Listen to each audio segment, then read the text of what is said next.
Em nome do Pai, do Filho e do Espírito Santo. Amém. Bom dia. Celebramos a memória de São Francisco de Sales, bispo e doutor da Igreja. Do Evangelho segundo São Marcos. Naquele tempo, os mestres da lei que tinham vindo de Jerusalém diziam que ele estava possuído por Beelzebu e que pelo príncipe dos demônios ele expulsava os demônios. Então Jesus os chamou e falou-lhes em parábolas. Como é que Satanás pode expulsar a Satanás? Se um reino se divide contra si mesmo, ele não poderá manter-se. Se uma família se divide contra si mesma, ela não poderá manter-se. Assim, se Satanás se levanta contra si mesmo e se divide, não poderá sobreviver, mas será destruído. Ninguém pode entrar na casa de um homem forte para roubar seus bens sem antes o amarrar. Só depois poderá saquear sua casa. Em verdade vos digo, tudo será perdoado aos homens, tanto os pecados como qualquer blasfêmia que tiverem dito. Mas quem blasfemar contra o Espírito Santo nunca será perdoado. Será culpado de um pecado eterno. Jesus falou isso porque diziam: ele está possuído por um espírito mau. Palavra da salvação. Glória a vós, Senhor. São duas as parábolas que Jesus conta em resposta aos mestres da lei vindos de Jerusalém. A primeira delas é sobre a divisão. Então ele até se detém um pouco nesta parábola, que quem se divide contra si mesmo não pode vencer. Quem faz gol contra não ganha o jogo de jeito nenhum. E dando os exemplos sobre a divisão de uma família ou de alguém contra si mesmo, então ele diz: não é possível que vocês digam que eu expulso demônios com o poder de Satanás, que é Satanás expulsando Satanás. Nesta primeira parábola, nós tiramos esta ênfase que Jesus tanto acentua na parábola, porque 3 vezes ele utiliza esse verbo reflexivo, dividir-se. Se um reino se divide contra si mesmo, ele não poderá manter-se. Se uma família se divide contra si mesma, ela não poderá manter-se. Assim, conclusão, se Satanás se levanta contra si mesmo e se divide, não poderá sobreviver, mas será destruído. Se Satanás está expulsando a si mesmo, então ele está perdendo, está sendo destruído.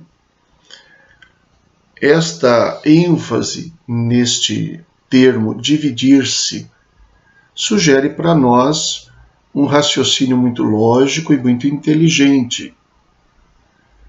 As divisões internas, as divisões contra si mesmo. É fácil perceber que em qualquer instância que a gente imagine, em qualquer grupo de pessoas que formam uma coletividade, onde houver divisões, não há modo de vencer. Infelizmente eu tenho de dizer, é por isso que nós ainda não vencemos a pandemia. Porque enquanto todos deveriam trabalhar para o mesmo lado, tomando as mesmas medidas, pondo em prática aquelas coisas que todos nós sabemos que devemos fazer, como vacina, como o distanciamento, como o uso de máscara, como a utilização do álcool em gel, e todas essas medidas que são sugeridas por pessoas habilitadas e que são combatidas por alguns, não é possível que a vacinação produza os seus efeitos, ela vai tão devagar. porque ela é uma proteção que depende da coletividade. Nós sabemos isso, quem tem um pouquinho mais de idade sabe, não de ouvir falar, mas de ver, de vivenciar, de experimentar. Nós já fomos capazes de fazer desaparecer doenças muito mais contagiosas do que esta. Dizem que o sarampo é a mais contagiosa delas, que no mundo inteiro se conseguiu um grande resultado, praticamente o fim do sarampo com a vacinação. Mas enquanto nós tivermos gente trabalhando para um lado e gente trabalhando para outro lado, as coisas não podem dar certo. Ou pelo menos tendem a dar certo de um modo diferente, não do modo tão pronto, eficaz que a gente pretendia. As divisões na sociedade. Por mais que a gente tenha pontos de vista diferentes, isso é muito sadio, esses pontos de vista precisam colaborar para a coletividade e não para a divisão. Esta ideia de que existe uma parte do mundo que não presta, um grupo de pessoas que não serve, um tipo de pensamento que precisa ser combatido, mas junto com o pensamento, as pessoas que o têm. Claro que o pensamento a gente até pode combater mesmo, mas a exclusão das pessoas que pensam assim ou que pensam daquele outro jeito significa uma divisão contra si mesmos. Claro, isso aqui é muito complexo, muito delicado, espero que vocês entendam o que eu quero dizer e não entendam com isso que esteja tomando uma posição e desprezando as outras posições, mas eu falo das atitudes. Eu posso não concordar com certas coisas, posso achar que seria melhor se fosse de outro jeito, mas eu preciso colaborar quando existe alguma solução, mesmo que não seja a mais perfeita. Precisamos trabalhar para o mesmo lado. É assim que funciona também a economia, embora nem sempre essa unidade que pregam significa verdadeira unidade, porque os que pregam unidade, às vezes pregam unidade depois que eles fazem o plano que os beneficia, onde tudo está do jeito que eles querem. Então, aí todo mundo tem que trabalhar para o mesmo lado, porque eles decidiram que a solução passa pelo benefício deles. É claro que isso é muito complexo. O que eu quero acentuar não é entrar nas coisas em si. O que eu quero acentuar é que nós precisamos trabalhar para eliminar as divisões e não para fomentar as divisões. Que se nós estivermos divididos, dificilmente nós conseguiremos o bem comum. Então, não podemos gostar de viver divididos, embora algumas vezes seja até necessário que haja divisão. Eu me refiro também num sentido pessoal. Enquanto a gente não integrar a nossa própria vida num equilíbrio entre quem eu sou, o que eu penso, o que eu quero, o que eu espero, o que eu sou capaz de fazer, enquanto eu ficar brigando comigo mesmo, dividido contra mim mesmo, também não consigo andar para frente. É preciso, entre outras coisas, também integrar, harmonizar. Às vezes a gente tem tanta dificuldade de fazer verdadeiras escolhas.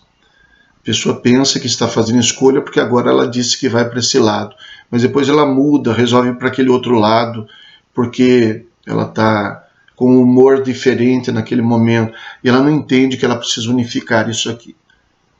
Que ela precisa dizer, não, a decisão está tomada, primeiro penso, reflito, tomo a decisão e depois está tomada, eu assumo as consequências. A capacidade de trabalhar para cumprir aquilo que prometeu, ser fiel à sua palavra, a capacidade de não tomar decisões impensadas. Não dá para ser levado pelo mar. Hoje o meu estado de ânimo é esse, amanhã será outro. Dependendo da hora que me encontrarem, será minha decisão, minha resposta.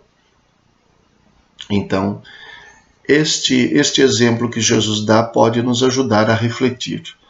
Na segunda parábola, Jesus fala sobre ser impossível roubar um homem sem amarrar antes esse homem forte.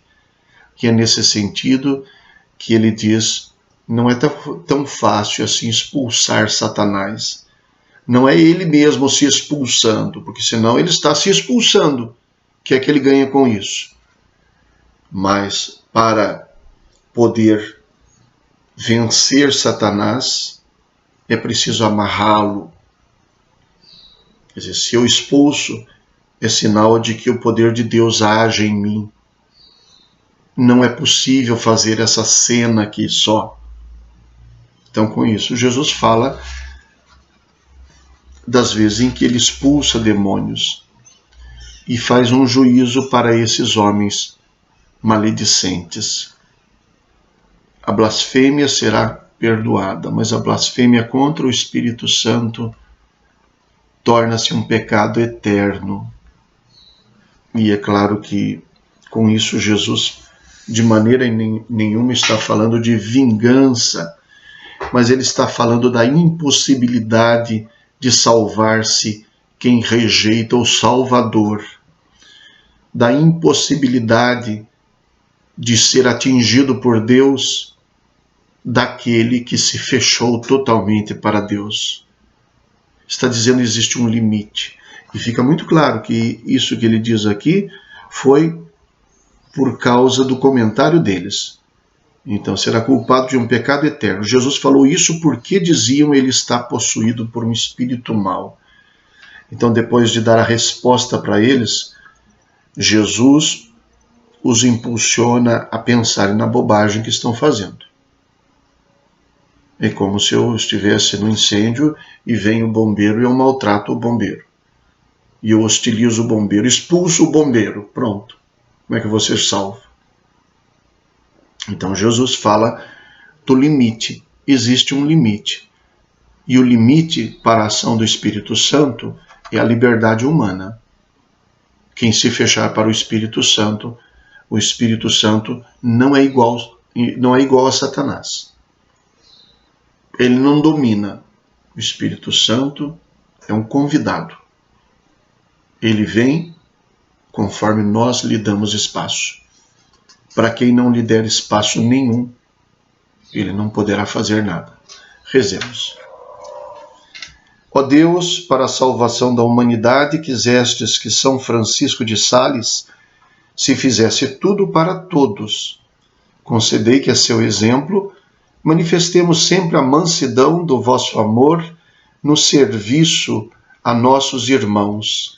Por nosso Senhor Jesus Cristo, vosso Filho, na unidade do Espírito Santo. Amém. O Senhor esteja convosco. Ele está no meio de nós. Abençoe-vos Deus Todo-Poderoso, Pai, Filho e Espírito Santo. Amém. Bom dia. Fiquem com Deus.